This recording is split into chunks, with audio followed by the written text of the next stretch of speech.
Today, in our podcast, Happy at Work, we are meeting with Marit Alavali, founder of the company Recrur. And by our tradition in the beginning, I ask our guests to tell a little bit about them and about their company. Marit, good opportunity for you. Good evening, maybe for some people with good crowd because we are in a different time zone. Could you tell a little bit about you and about your company, Recrur? Okay, yes. Hello, everybody. Yes, and thank you, Tatiana, for the introduction. So yes, I'm Marit.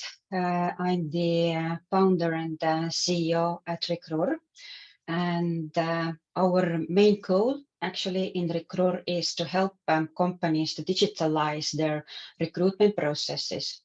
And I personally have been involved.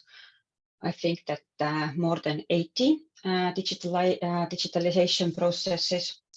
And our main goal with Recrur is also to make recruitment productive and transparent for all parties involved. So it means that for recruiters, for managers, and also for candidates.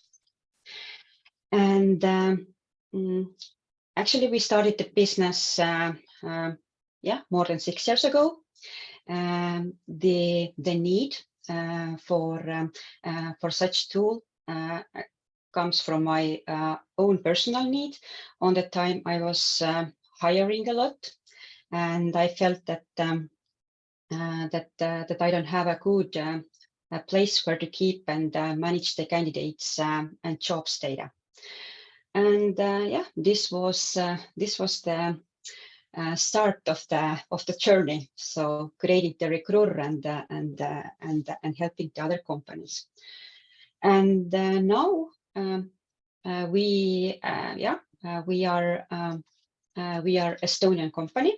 We are located here in Estonia, and we provide mostly our service to Estonia, Lithuania, and Latvian companies. But of course, we also have bigger plans for the future.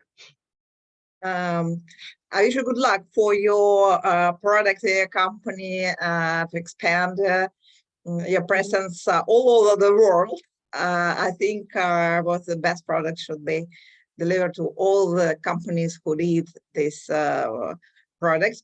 Firstly, we decided to discuss the digital HR, automatization of the HR. This is a hot topic for the last, I think, at least 5 or maybe 10 years.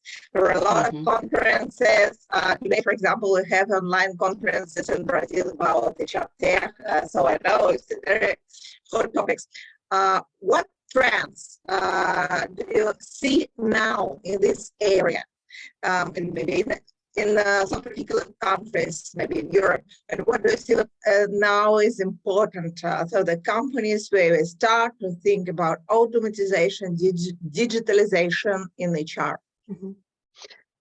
Yes, it is a hot topic, and when I'm thinking back to 5 or 3 years time, I also see that the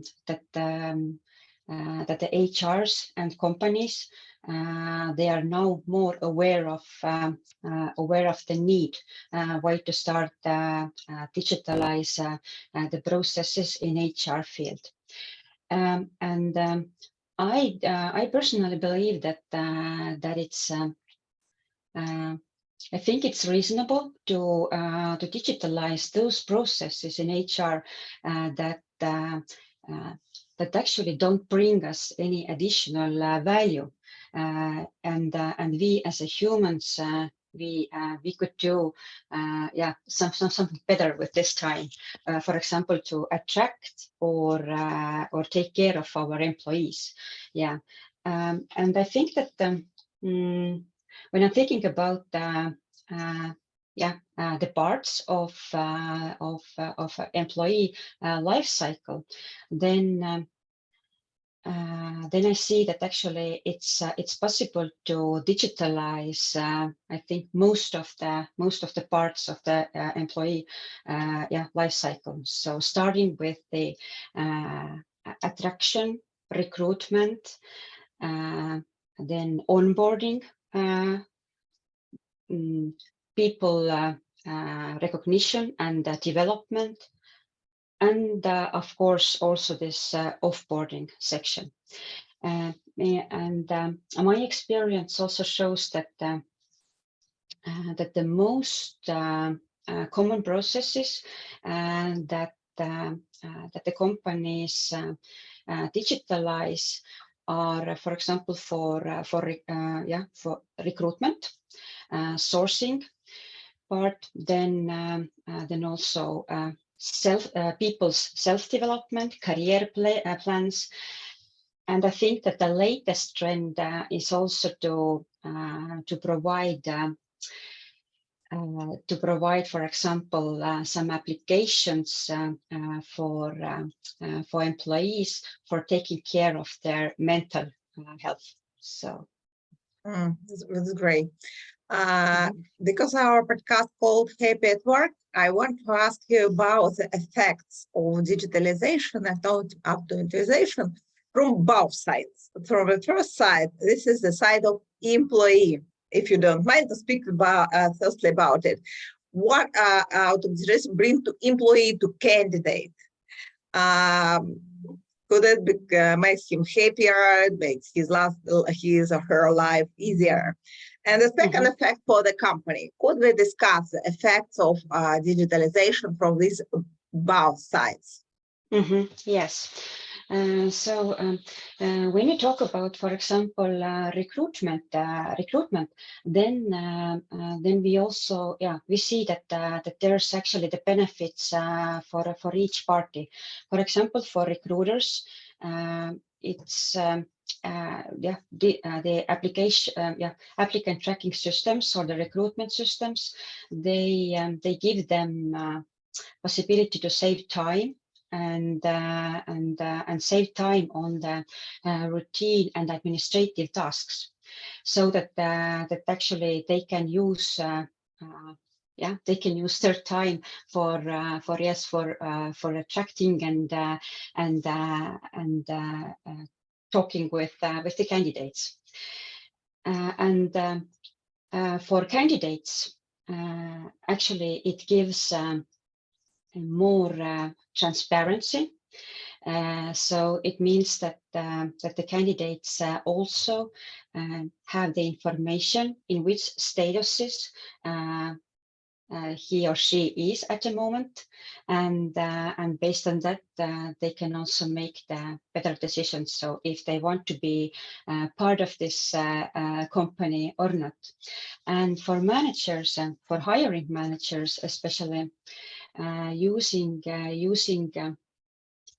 systems in recruitment gives facts and statistics. So basically how the recruitment process goes, what are the reasons why one or another candidate, for example, reject, and again, they can also, based on the statistics they receive, they can make better decisions. So for example, if one very common KPI is to measure the time of hiring, and also, for example, the effectiveness of that of the recruitment channels. So if the system provides you this kind of information, then the managers can also make better decisions. So, and regarding the employee, digitalization, yes, in core HR, I would say. Then for employees, there are a lot of applications available. For example, we can start maybe internal communication tools. Then people career planners, and also salary calculation systems. So basically, yeah, for employees, it also gives transparency, and the employees definitely feel more engaged when they when the company uses digitalized tools. And for organization in general, so I think that that actually they have for each part of the HR, they can have system, concrete software, where they can actually keep the information, manage the information, and what is the outcome? Outcome of it is actually they save money and time. We had talked about implementing the different HR systems. How company could understand what they are ready? What is the sign that the company have to have to digitalize the HR function, any particular areas of HR function? Yeah, that's a good question. Yeah, that's a good question, and I think that it varies. So, but I see that so I'm thinking, I'm thinking my experience. I think that the companies actually they feel the real need when they have already some trouble. So that's a bit sad, but or their, for example, their HR department feels that that they are too overloaded, and they need some kind of tool to help them out. So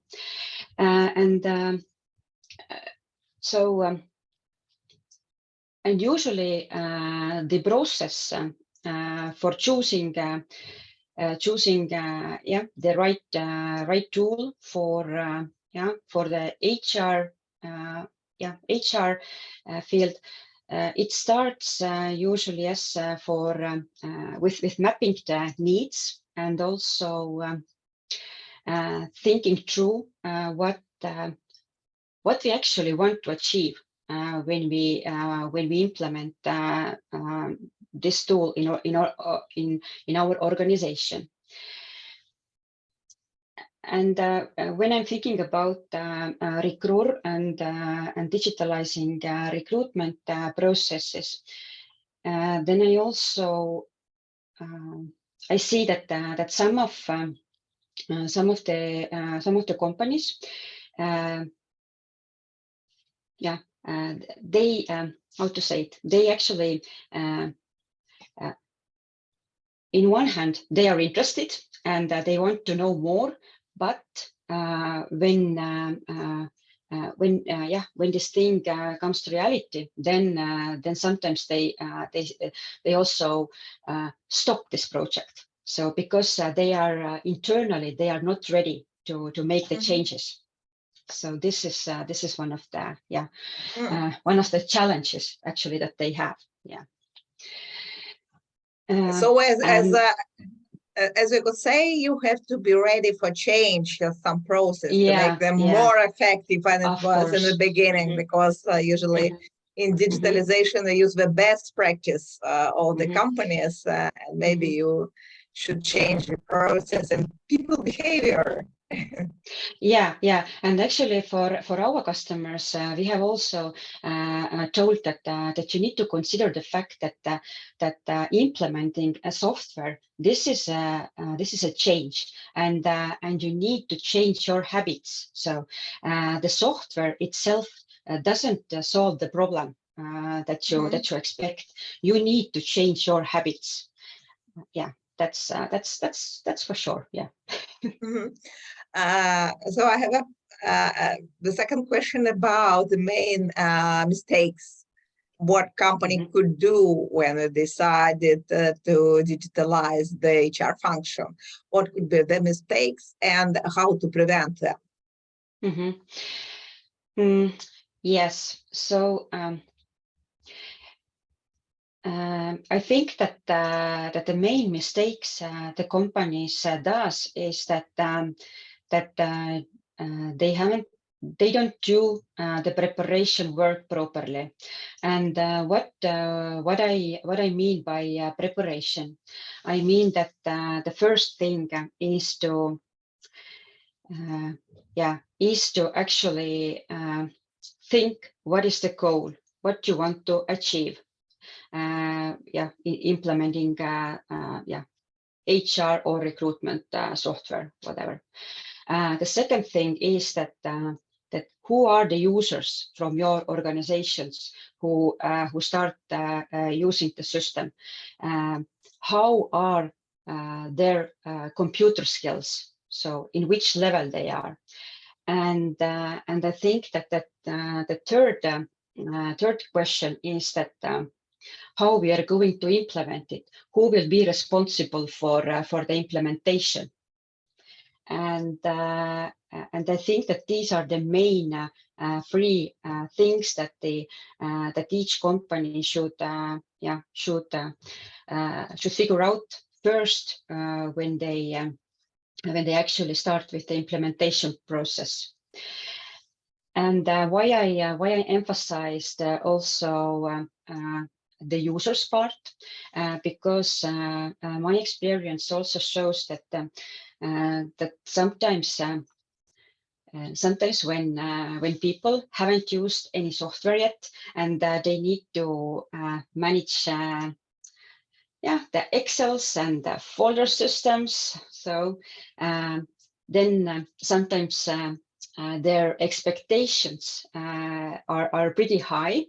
And they think that okay, now let's take in use some awesome software, but actually they are not capable to work with that, because their computer skills maybe are not so high, or they just don't take enough time to figure out how to make it work.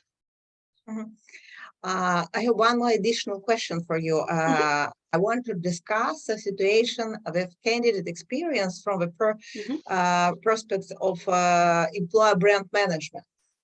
Yes. How this process of recruitment and the automatization of recruitment process could influence on your employer brand?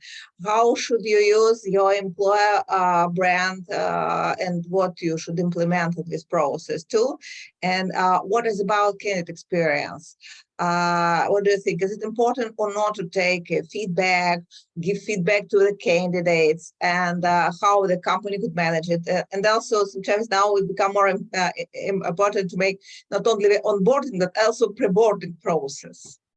What do you think? Is it good for candidates? Not so good? What a little bit about this, about employer brand management and automatization. What is your opinion about it? Yeah, actually, last week we organized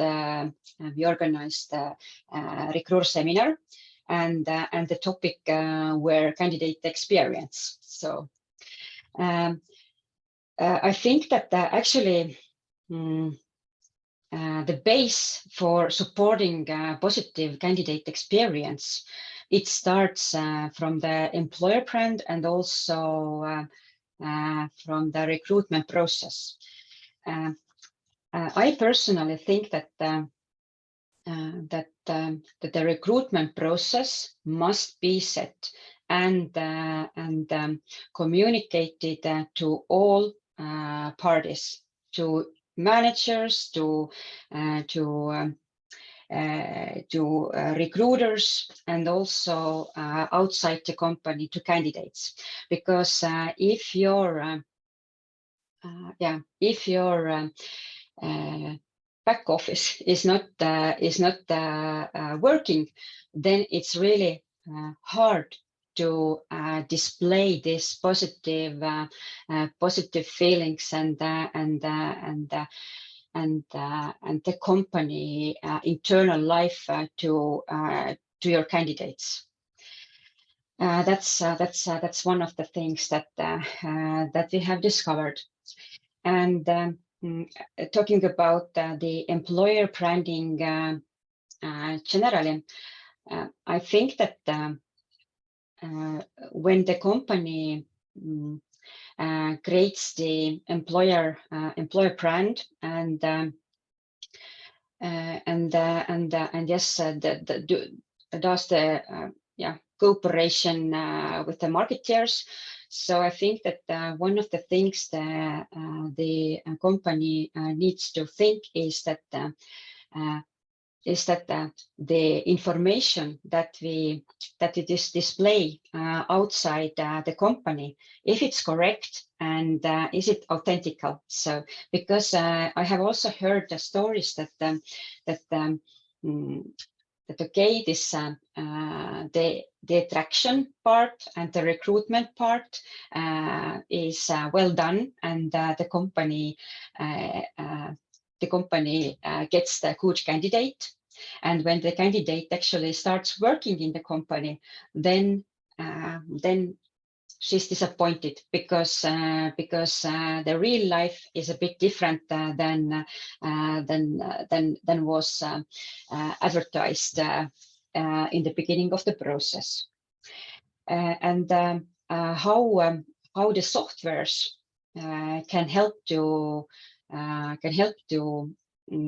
create positive candidates experience. I think that a very easy thing is that by using the softwares, so the software can actually do some administrative work for you. And for example, the really commonly known confirmation letters, when the candidate applies and sends the their CV to the company. So then definitely giving the feedback to the candidates. So for that, if you are not if you don't feel comfortable for writing the feedback, then you can always now use help from this ChatGPT. So you can, this is a really good tool to help you rephrase your text and also give the information out, maybe a bit nicer way, as you think, and I also want to discuss with you the AI, because AI, artificial intelligence, because I think this year artificial intelligence choose our life, I think, in all areas, and the HR is not. And for a lot of HR programs, they start to discuss how to use it during HR processes. What do you think about the future of AI in HR? Yes, this AI, AI is a really popular, and it's also developed, further, more and more. I think that it's reasonable to use such tools in different HR processes. But I also see that we also need to be a bit careful and maybe test those tools more. And what it means actually that we as a humans, so I think that it's not possible to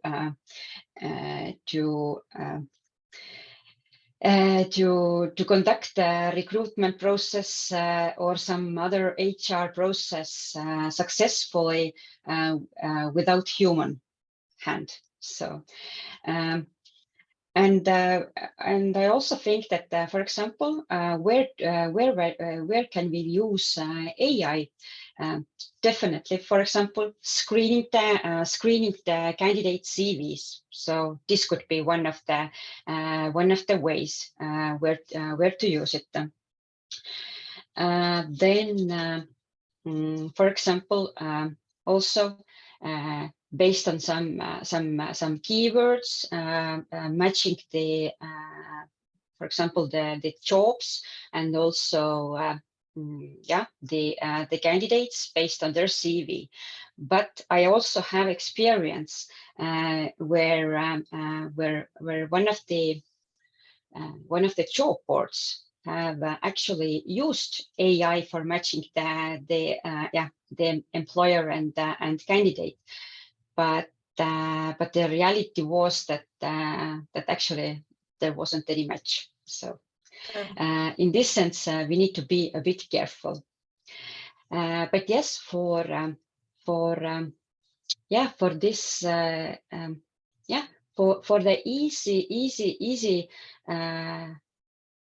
easy part of the processes, yes, this AI, I think it's reasonable to use it, and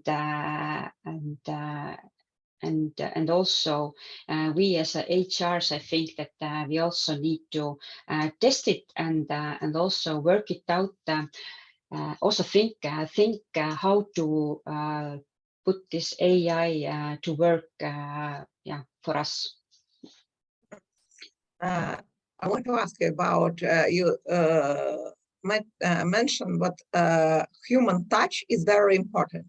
What is your opinion? What you should do by the automatization, and where you should save the human touch, for example, during a recruitment process, maybe during the onboarding process?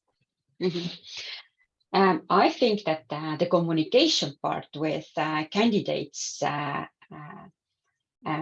must be done by recruiters, by humans, because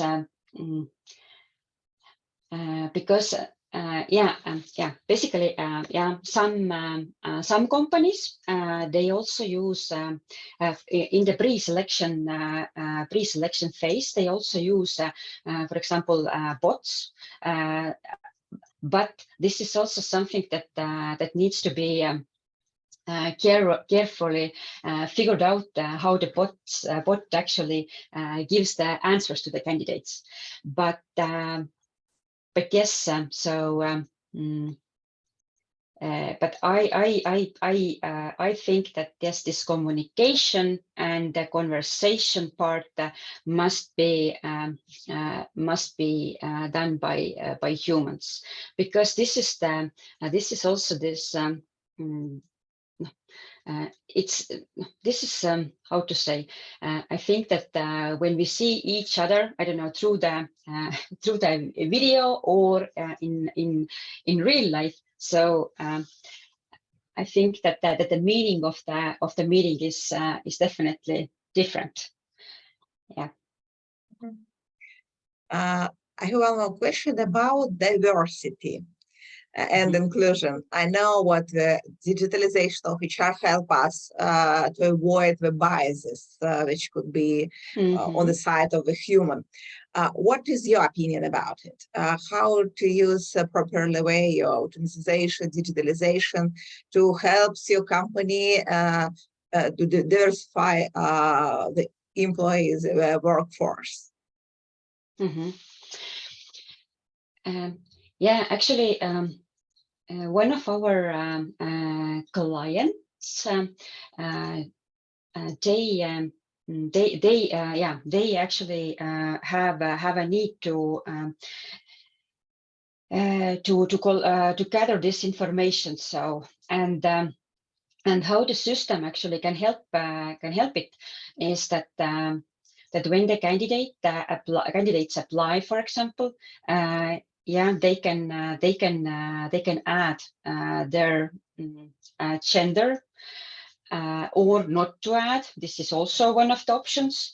And later on, the software can also provide anonymous reports about it. Yeah, so that for example, let's say you are looking for I don't know, customer success manager.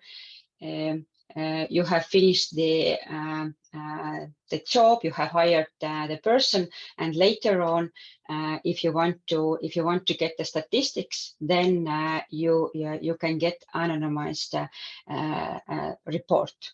So this is one of the ways, yes, because yeah, it's not allowed to show the names and the personal data. Yeah, and of course we need to consider the fact that not each candidate gives his or her gender. So while applying, yeah.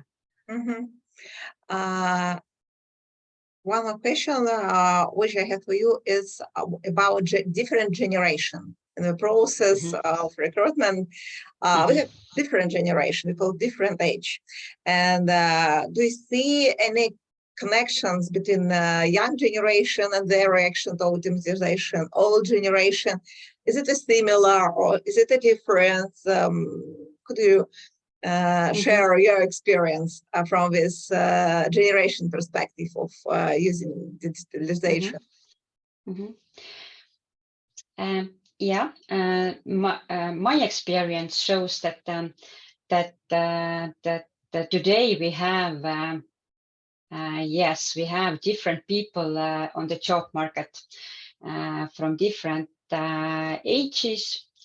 Yeah, younger and elder people, and I think that that we as employers, we also need to think how to attract the different targets.